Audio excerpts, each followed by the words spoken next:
ಶಕ್ತಿ ಅಸ್ತ್ರ ನ್ಯೂಸ್ಗೆ ಸ್ವಾಗತ. ನಾನು ದಾಸರಳ್ಳಿ ಕ್ಷೇತ್ರದ ಶ್ರೀ ಭುವನೇಶ್ವರಿ ನಗರದಲ್ಲಿ ಶ್ರೀ ಭುವನೇಶ್ವರಿ ಜನಜಾಗೃತಿ ಸಂಘದ ವತಿಯಿಂದ ಶ್ರೀ ಅಣ್ಣಮ್ಮ ದೇವಿ ಉತ್ಸವ ಹಾಗೂ ಅದ್ದೂರಿ ಕರ್ನಾಟಕ ರಾಜ್ಯೋತ್ಸವ. ಅಧ್ಯಕ್ಷರಾದ ರವಿಕುಮಾರ್ ಎಂ ಗೌಡ ಹಾಗೂ ಎಲ್ಲ ಪದಾಧಿಕಾರಿಗಳ ಸಾರಥ್ಯದಲ್ಲಿನ ಅಣ್ಣಮ್ಮ ದೇವಿ ಉತ್ಸವ ಕಾರ್ಯಕ್ರಮಕ್ಕೆ 101 ಕುಂಭಕಳಸ ಮೆರವಣಿಗೆ. ವೇದಿಕೆಯಲ್ಲಿ ಶಾಸಕರ ಹುಟ್ಟುಹಬ್ಬವನ್ನು ಆಚರಿಸಿದ ಜನಜಾಗೃತಿ ಸಂಘ ಟೀಮ್.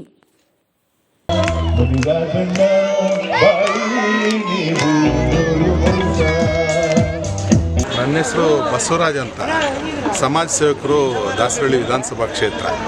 ಶ್ರೀ ಭುವನೇಶ್ವರಿ ಜನಜಾಗೃತಿ ಸಂಘ ಅಂತ ಒಂದು 8 ವರ್ಷಗಳ ಹಿಂದೆ ಹಿರಿಯ ನಾಗರಿಕರುಗಳು ಈ ಸಂಘವನ್ನು ಕಟ್ಟಿ ಬೆಳೆಸಿರ್ತಾರೆ.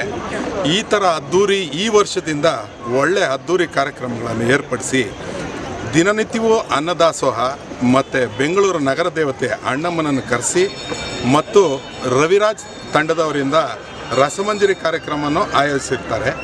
ಈ ವರ್ಷ ಬಹುಮುಖ್ಯವಾಗಿ ತುಂಬ ವಿಜೃಂಭಣೆಯಿಂದ ರಾಜ್ಯೋತ್ಸವ ಕಾರ್ಯಕ್ರಮಗಳನ್ನು 3 ದಿವಸಗಳ ಕಾಲ ಮಾಡ್ಕೊಂಡು ಬಂದಿರ್ತಾರೆ. ಈ ಸಂಘದ ಎಲ್ಲ ಸದಸ್ಯರುಗಳು ಶಿರಸಾ ವಹಿಸಿ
ಶಕ್ತಿ ಅಸ್ತ್ರ ನ್ಯೂಸ್ ಕನ್ನಡ, ಆಫ್ ಕೋರ್ಸ್ ಇದು ಕನ್ನಡಿಗರ ನಾಡಿಮಿಡಿತ.